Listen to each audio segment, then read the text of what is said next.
Ini bentangan ini kan iya, itu semari motor. Iya. Ini kan ini kena dinamo geser-geser. Ini kan sensor, Pak. Sensor ya. Jadi sensor belum bukanya CVT sepiro kan. Ada yang namanya apa ya? Di upgrade atau mungkin di ya harus ada pembaharuan karena apa adanya kendaraan baru, motor baru itu harus rutin. Berapa rutinnya? Ya minimal setahun sekali seperti itu ya. Itu harus diupdate. Kalau yang sendiri karena memang sudah universal, ini sudah otomatis lewat jaringan. Ya. Kalau Yamaha itu nggak perlu pusing-pusing, WDT-nya itu ketika motor itu diperiksa di Madiun, terus servis lagi nanti 3 bulan kemudian di Jakarta, ya datanya itu ada. Karena memang kita sudah online. Ya.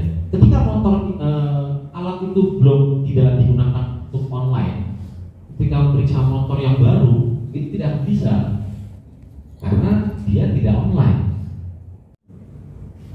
Nah ini rekan-rekan, jadi kodenya itu mesti P, nah gitu ya, P. Jadi 5 digit, 5 digit, ya. P kosong, nah kosong ini berarti universal, ya. Kalau P ini mengidentifikasi bagiannya. Kalau motor mesti P semua. P semua kalau motor, nggak ada yang nggak, pasti P semua. Terus yang belakang, kode belakangnya ini baru kode kerusakannya, nah, gitu ya, kode kerusakannya. Oke, lalu ketika rusak, tetapi indikatornya itu masih nyala, gitu ya. Indikatornya itu masih nyala, indikator FI-nya, ya. Di kode kerusakannya itu diagnosa kerusakan tidak ada yang gambar silang gitu ya, tapi kok masih ada indikatornya yang nyala. Nah ini karena memang tadi ya tidak ada yang silang tapi masih nyala karena historinya itu masih kebaca, sehingga harus dilakukan apa, menghapus histori kerusakannya, nanti dia akan hilang. Nah ini ya, dia akan mati. Nah ketika oke itu indikator FI itu akan mati. Berarti historinya sudah terhapuskan, gitu ya, sudah diperbaiki. Walaupun sudah diperbaiki, tapi tidak dihapus, itu tidak akan bisa hilang. Nah, untuk turbo shift ini memberikan pengalaman akselerasi dengan 3 tingkatan, ya, dengan 3 tingkatan low, medium, dan high. Ya, cara kerjanya bagaimana sih? Ya. Jadi 2 mode berkendara ini ya pada saat kondisi CVT-nya ya, nah ya untuk Y-shift-nya pada saat kondisi di RPM ya awal low sampai dengan kurang lebih 3.000 sampai 5.000 kita bisa menekan tombol shift-nya. Nah, ya. Kita menekan tombol shift-nya ketika RPM-nya sudah mencapai di 6.000 ya, kita bisa menekannya lagi shift-nya yang kedua. Terus ketika RPM-nya sudah di 8.000 baru kita yang ketiga lagi. Jadi mempercepat akselerasi. Ketika kita menggunakan motor matic yang pada umumnya CVT biasa, kita untuk mencapai kecepatan yang konstan gitu ya, cepat gitu, itu kita nunggu pembesarannya si siapa CVT gitu ya. Terlepas dari torsinya ya, torsinya besar pastinya lebih cepat memang karena kan gaya pasnya ya. Tapi dengan menggunakan teknologi YCVT ini ya, tidak menggunakan roller, tapi yang mengatur sudah langsung dari mekanisme dari si elektrikalnya YCVT ya. Nah, cara kerjanya si dinamo ini ya, dia itu bolak-balik, tidak satu arah ya. Jadi gerakannya CVT itu yang primer itu kan dia maju mundur gitu kan ya. Ketika kita akselerasi dia akan mekat gitu ya. Terus ketika memang kecepatan kita dia akan turun. Nah ini kita bisa buat yaitu lebih instan lah posisinya. kita bisa langsung cepat dengan jarak berapa puluh meter kita bisa langsung mendapatkan top speed gitu ya, lebih cepat seperti itu ya, lebih cepat. Nah, karena sudah menggunakan sistem electrical YCVT ini, sehingga beberapa komponen ini ketika bermasalah ini tidak bisa langsung diperbaiki, dipasang, diganti terus nyala, karena dia berhubungan dengan ECU-nya motor. Jadi satu motor ini ada ya 3 ECU bahasanya gitu ya. Satu ECU utama, yang kedua ECU ada ABS-nya, yang ketiga ECU si YCVT-nya ya. Jadi ada 3 satu motor ini gitu ya. Kenapa nggak dijadikan satu? Kalau dijadikan satu nanti yang rusakannya bagian sana, ganti otak-otaknya ya lebih mahal lagi gitu ya. Ya makanya masing-masing, tetapi semuanya itu ada satu yang memang masuk ke sistem FI-nya gitu ya. Sehingga ketika ECU atau mungkin transmission control ini bermasalah karena pembacaan dari CVT-nya atau sensor ini ada yang mungkin putus kan gitu ya, sensornya ada yang putus, kabelnya gitu ya. Ini mesin tidak akan jadi sampai 5.000 kita bisa tekan shift 1 ya, 5.000 sampai 6.000 kita bisa tekan shift 2 ya, shiftnya lagi ya, 6.000 ke atas ya kita bisa tekan 3. Pak, saya kalau bisa nggak pakai shiftnya gimana? Ya fungsinya seperti halnya motor CVT biasa, tinggal gas aja ya sudah, dia akan top speed sendiri, tapi waktunya agak lebih lama karena seperti halnya CVT biasa. Tapi kalau mau cepat ya tadi ya, karena dia akan tidak hanya menaikkan RPM tapi juga merubah ketika menggunakan YCVT itu mendorong trigger itu lebih cepat ya, lebih cepat nah seperti itu. Kan kalau yang CVT biasa itu dia sebut nah gitu ya, tapi kalau yang sudah menggunakan turbo YCVT dia langsung nah seperti itu. Gerakannya seperti itu ya, gerakannya seperti itu. Oke, bagaimana untuk proses bongkar pasangnya Pak? Ya beberapa yang perlu dipahami untuk bongkar pasang ini, teman-teman juga harus pahami tidak bisa sembarangan gitu ya, tidak bisa sembarangan untuk langsung bongkar, tapi harus menggunakan special tool. Nah ya, menggunakan special tool. Jadi ya special toolsnya ini ya memang ya maaf sekali sementara ini ya masih adanya ya di internal ya di Yamaha ya. Kenapa sih? Karena kalau misalnya dibongkar tanpa menggunakan special tool gitu ya, nah ini menggunakan special toolnya ya. Kalau tidak menggunakan special tool, grease yang ada di dalam itu nanti akan keluar. Ketika keluar ya sudah, bahayanya apa? Untuk jangka panjang bisa sampai setahun itu bisa ngejam ya. Nah ini, jadi harus menggunakan special tool, gitu ya. Nah, ini pada saat proses pemasangan, ya. Ya, nah ini, ya. Tinggal dorong. Nah itu. Grease-nya tidak boleh keluar. Grease-nya tidak boleh keluar, gitu ya. Karena kesulitannya di sini, Pak. Ini kalau grease-nya keluar ya kita isi lagi aja, Pak. Isinya sulit, harus seperti apa ya, proses kayak di pressure gitu ya, ditekan gitu pressure gitu, jadi tidak bisa sembarangan juga gitu ya, seperti itu. Nah ini contoh kalau seandainya tidak menggunakan special tool, olinya nggak ada yang nahan, akhirnya keluar ya. Nah itu grease-nya keluar semua, grease-nya keluar. Ketika keluar begitu ya sudah, nanti ini di dalamnya ini otomatis untuk pelumasannya ya berkurang pastinya. Jangka waktu berapa lama, nggak ada hitungan berapa 1 tahun gitu ya sudah. bisa apa namanya ngejam atau asal pasti itu ngejam, gitu ya.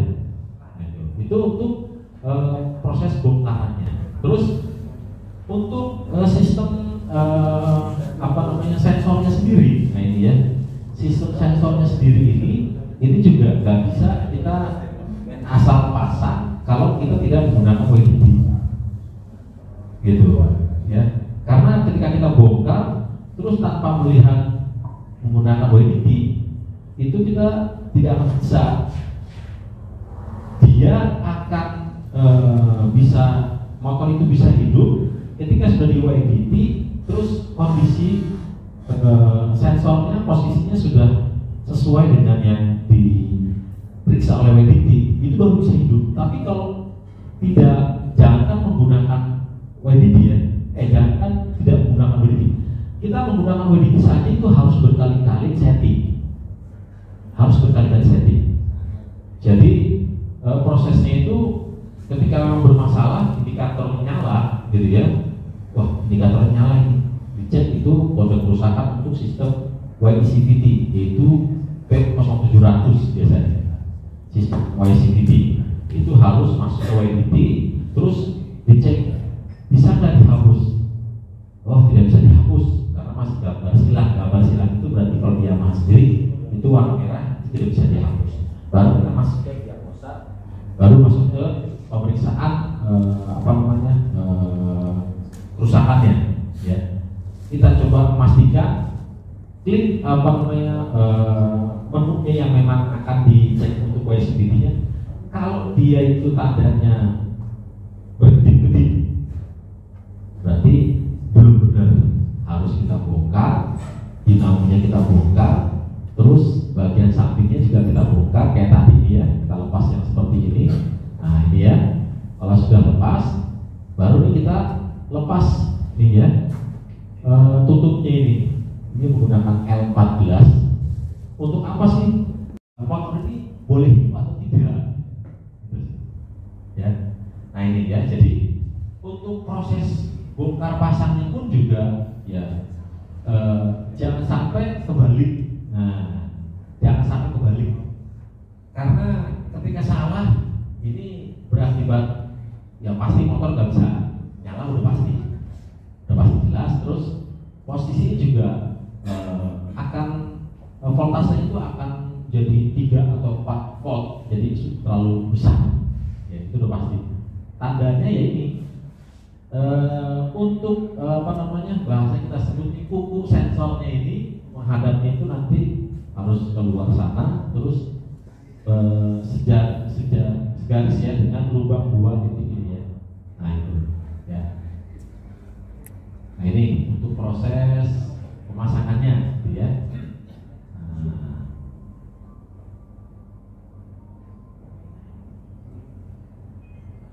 Ini pastikan dulu, lalu ditekan ya. Kalau sudah masuk ya, baru kita putar, gitu ya.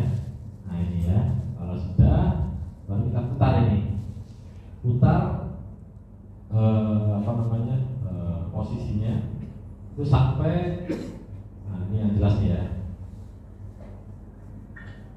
Oke.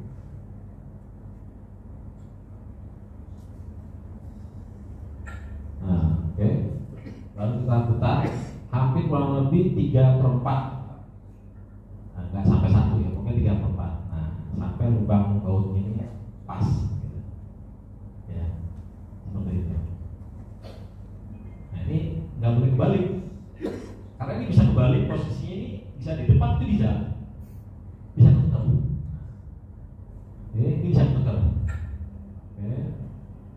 Nah, kita putar 3/4. Oke, lalu dipasang sensor. Nah, untuk lebih jelasnya saya mau minta bantuannya Mas Ardi. Ya. Nah, pasang dulu. Oke. Oke. Nah,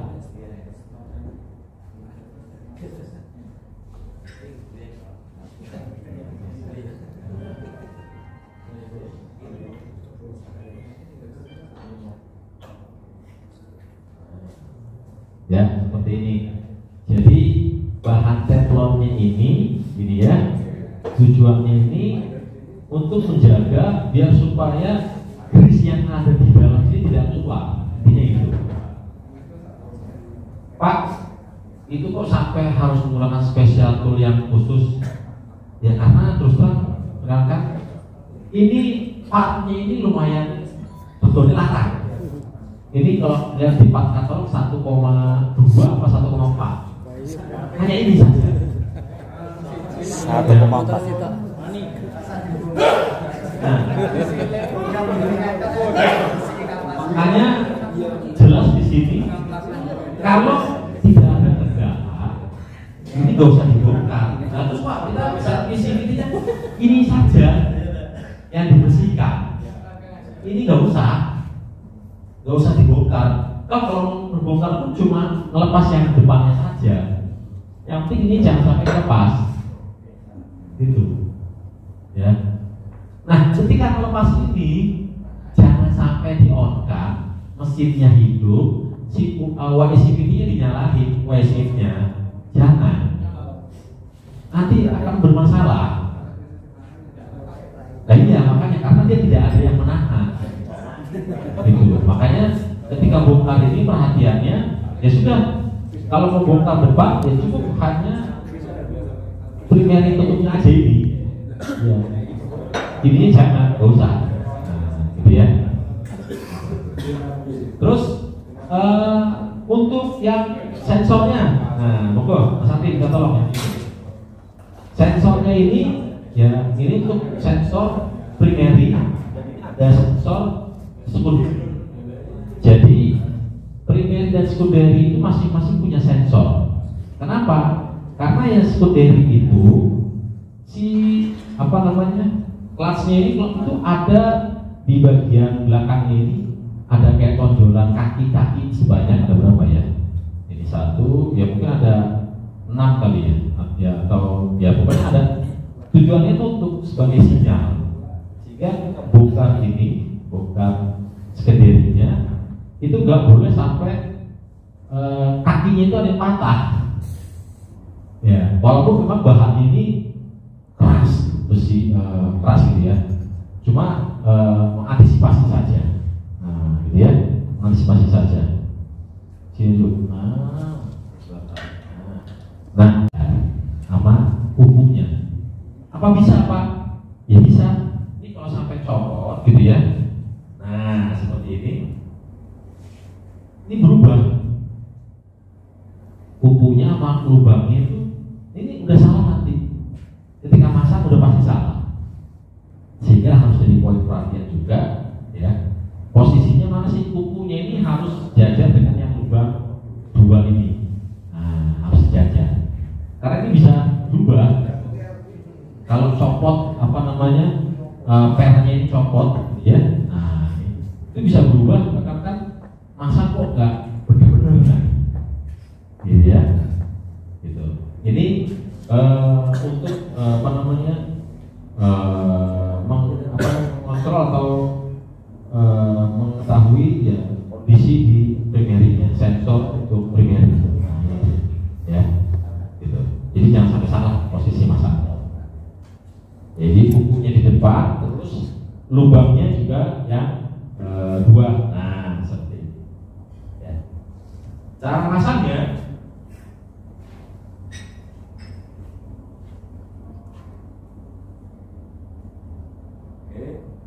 cara masangnya itu tadi sudah dijelaskan, kukunya menghadap ke luar sini, ya, nah, seperti ini. Pasangkan dulu sampai masuk, baru diputar 3/4 atau sampai ketemu. Nah, seperti ini. Ini sampai ketemu, baru pasang sensornya ini, ya. Terus di bawah. Itu belum sampai situ, karena ketika bermasalah ya kita harus memastikan ini. Coba ini dibuka dulu.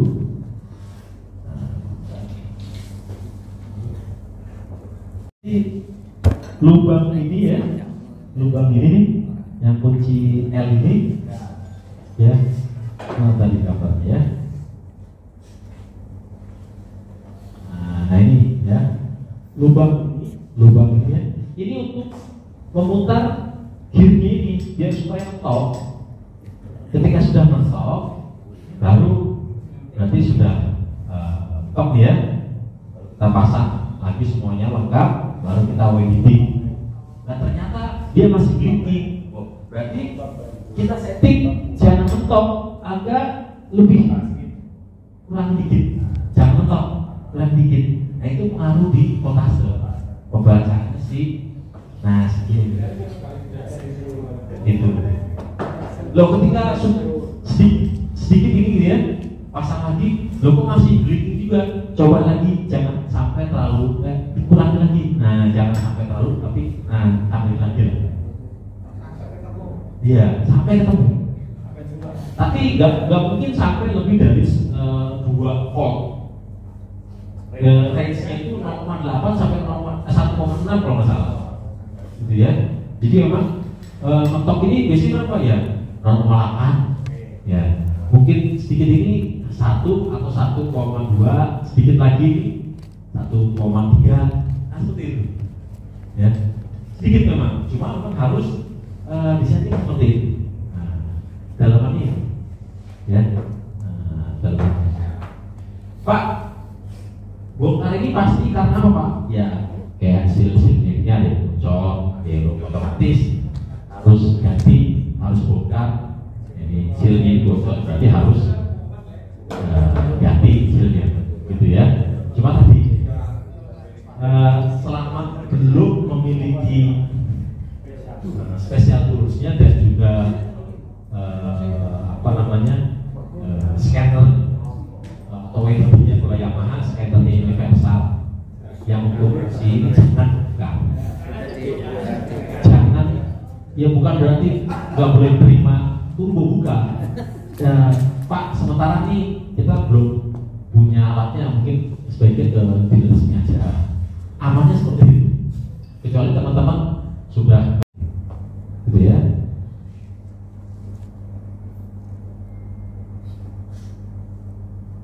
Nah kita periksa lagi, loh ternyata masih blinking lagi. Nah ini tadi kan 1,6, ini sekarang 1,4. Wah setting lagi nih. Nah bongkar lagi, nah baru coba juga kita down lagi sampai kira-kira sampai ketemu. Sehingga tidak hanya mekanisme juga, tapi secara sistemnya juga ini harus dua-duanya dilakukan. Gitu, ya. Sampai sini mungkin ada gambar, rekan-rekan? Itu untuk motornya itu harus dilepasin. Ya. Sudah dilepas. Nggak bisa. Contoh, Pak, ini saya nggak lepas, bisa nggak? Ini pembacaannya si sensor dia ini. Kita nggak tahu karena tuasnya ini nyentuh itu yang tadi itu putarannya itu berapa. Nah gearnya tadi itulah ya, nah gearnya itulah mau seberapa itu sentuhannya. Itu sulitnya situ, harus bongkar. Makanya ketika memang ada kabel si speed sensornya YCVT putus, ya coba disambungkan dulu, terus coba kode kerusakannya bisa nggak dihapus. Terus kalau nggak bisa dihapus, masuk ke menu diagnosa pemeriksaan seperti ini, coba periksa aktuator. Kalau dia nyala, ya sudah, berarti tidak berubah, aman. Tapi kalau blinking, berarti sudah pernah ketika kabelnya putus, dikunci kotak on. Nah, kayak itu udah langsung indikator nyala, berubahlah posisi, tidak terbaca oleh si ECU-nya si transmission control unit. Nah itu masalahnya. Kita langsung tekan YCVT-nya. Iya, deng, ya terserah mau langsung 3 kali deng, dia itu akan deng.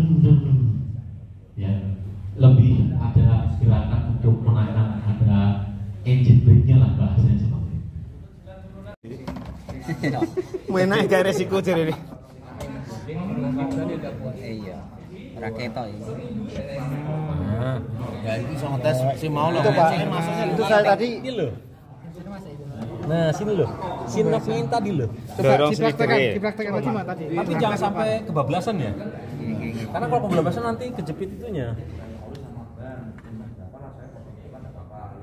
Ya. Cuma sampai di sini aja nih. Nah, jangan sampai kebablasan. Terus kan tadi kan suruh putar. Oke. Kayak itu. Maju mundur. Nah. Ngene to. Nek diputer nengen dhewe maju. Nek ketemu dhewe ketarik ngono to.